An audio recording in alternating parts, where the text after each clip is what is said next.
सुप्रभात। Hello students, आज हम देशी राज्यों का एकीकरण और उनका पुनर्गठन भाग 7 में बात कर रहे हैं कि देशी राज्यों के पुनर्गठन का आधार क्या हो।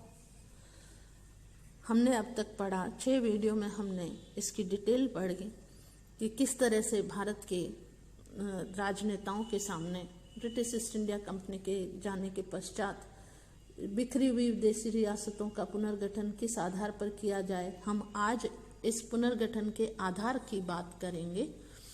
तो सबसे पहले हम बात करते हैं भाषाओं के आधार पर प्रांतों के निर्माण की मांग की गई।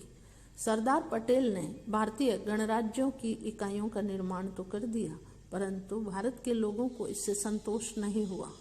उनका तर्क था कि अंग्रेजों के शासनकाल में भारत के प्रांतों का निर्माण किसी सिद्धांत के आधार पर नहीं किया गया था।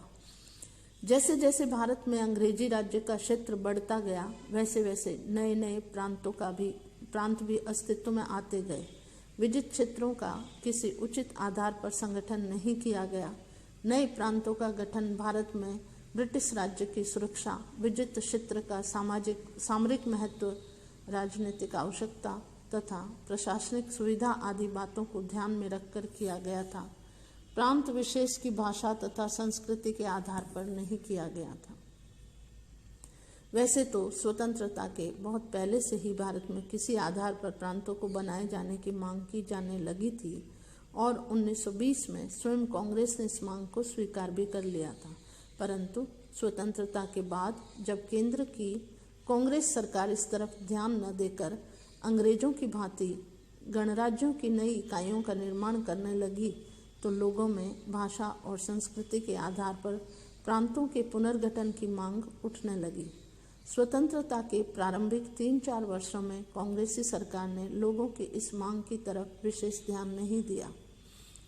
कांग्रेस के कई बड़ी नेताओं, जिनमें पंडित नेहरू भी सम्मिलित थे, को यह आशंका उत्पन्न हो गई कि भाषा और संस्कृति के आधार पर राज्यों का पुनर्गठन करने से विघटनकारी प्रवृत्तियों को बल मिलेगा, जिससे देश की राजनीतिक और सांस्कृतिक एकता के लिए खतरा उत्पन्न हो जाएगा। परंतु इस समस्या ने एक व्यापक आंदोलन का रूप धारण कर लिया। आंध्र में भाषा के आधार पर आंध्र राज्य की स्थापना की मांग को लेकर चलाए जाने वाले आंदोलन ने उग्र रूप धारण कर लिया और मद्रास प्रांत दंगों की लपेट में आ गया। दमन चक्र के बाद भी जब स्थिति पर नियंत्रण नहीं हो पाया, तो विवश होकर भारत सरकार को अक्टूबर 1953 ईस्वी में मद्रास प्रांत के कुछ तेलुगु भाषी भागों को अलग करके एक नए आंध्र राज्य की स्थापना करनी पड़ी। इस प्रकार भाषा के आधार पर राज्यों के पुनर्गठन की मांग को लेकर चलाए जाने वाले जन आंदोलन को पहली सफलता मिली। हम बात करें राज्य पुनर्गठन आयोग की नियुक्ति की, तो आंध्र राज्य की स्थापना ने इस आंदोलन को शक्ति और गति प्रदान कर दी और भारत के कुछ अन्य राज्यों में भी भाषा के आधार पर राज्यों के पुनर्गठन की मांग जोर पकड़ने लगी। दिसंबर 1953 ईस्वी में प्रधानमंत्री ने संसद में इस संबंध में घोषणा की कि भारत सरकार राज्यों के पुनर्गठन के बारे में शीघ्र ही आयोग नियुक्त करने वाली है और इस घोषणा से भावी दंगे फसाद की आशंका समाप्त हो गई। राज्य सरकार अपने वचन निभाते हुए 3 सदस्यों वाला एक आयोग गठित तो कर दिया, जो राज्य पुनर्गठन आयोग कहलाया, लेकिन इस आयोग के अध्यक्ष भी बना दिए गए और सदस्य भी नियुक्त कर दिए गए। आयोग ने देश भर का दौरा किया और प्रत्येक क्षेत्र के नेताओं, अधिकारियों, गणराज्य के नागरिकों आदि से व्यापक विचार विमर्श करने के पश्चात अक्टूबर 1955 में अपना एक विस्तृत प्रतिवेदन या रिपोर्ट प्रस्तुत किया। राज्य पुनर्गठन आयोग ने 16 राज्यों की सिफारिश की। पंजाब, हिमाचल प्रदेश, पंजाब, उत्तर प्रदेश, बिहार, बंगाल, असम, उड़ीसा, आंध्र, तमिलनाडु, कर्नाटक, केरल, हैदराबाद, तेलंगाना, बम्बई, विदर्भ, मध्य प्रदेश, राजस्थान और जम्मू कश्मीर। इन 16 राज्यों के अलावा आयोग ने निम्नलिखित 3 केंद्रीय क्षेत्रों की सिफारिश की, जिनमें दिल्ली, मणिपुर तथा अंडमान निकोबार द्वीप भी शामिल थे। राज्य पुनर्गठन आयोग ने अलग महाराष्ट्र और अलग गुजरात की मांग को अस्वीकार कर दिया। इसी प्रकार आयोग ने उत्तर प्रदेश, उड़ीसा, असम आदि राज्यों की सीमाओं में किसी प्रकार के परिवर्तन को स्वीकार नहीं किया। हाँ, उसने राज प्रमुख के पद को समाप्त करने की सिफारिश अवश्य की थी। हम राज्य पुनर्गठन अधिनियम जुलाई 1956 की बात करें तो राज्य पुनर्गठन आयोग की रिपोर्ट के प्रकाश में आते ही भारत के कई क्षेत्रों में असंतोष फूट पड़ा और बम्बई में तो व्यापक पैमाने पर उपद्रव हुए। महाराष्ट्र के लोग भाषा के आधार पर पृथक महाराष्ट्र राज्य की मांग करने लगे तो गुजरात के लोग सौराष्ट्र और गुजरात को मिलाकर पृथक महागुजरात राज्य की मांग करने लगे।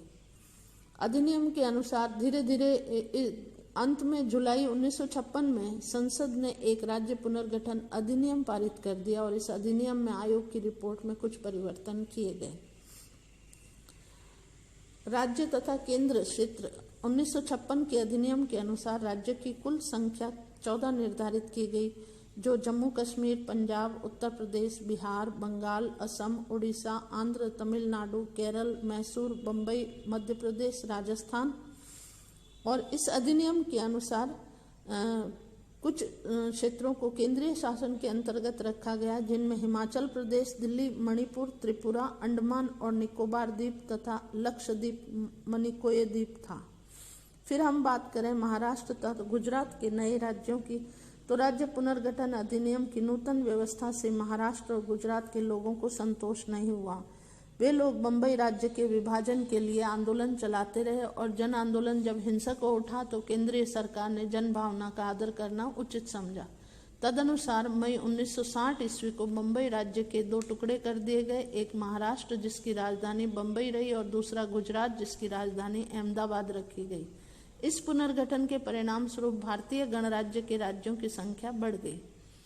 फिर हम बात करें फ्रांसीसी उपनिवेशों की मुक्ति की, तो स्वतंत्रता के बाद भारतीय भूमि पर कुछ फ्रांसीसी और पुर्तगाली बस्तियां रह गई थी, जिन पर हमारा शासन नहीं था। भारत सरकार ने इन बस्तियों के बारे में फ्रांस तथा पुर्तगाल की सरकारों से बातचीत की और फ्रांस की सरकार ने अपनी बस्तियां भारत सरकार को सौंपना स्वीकार कर लिया। 1 नवंबर 1954 को पांडिचेरी, यनाम, माही, चंद्रनगर, कैरीकल की बस्तियां सौंप दी। इन बस्तियों का शासन केंद्रीय सरकार एक प्रमुख आयुक्त के माध्यम से चलाने लगी। धन्यवाद। इस वीडियो में इतना ही।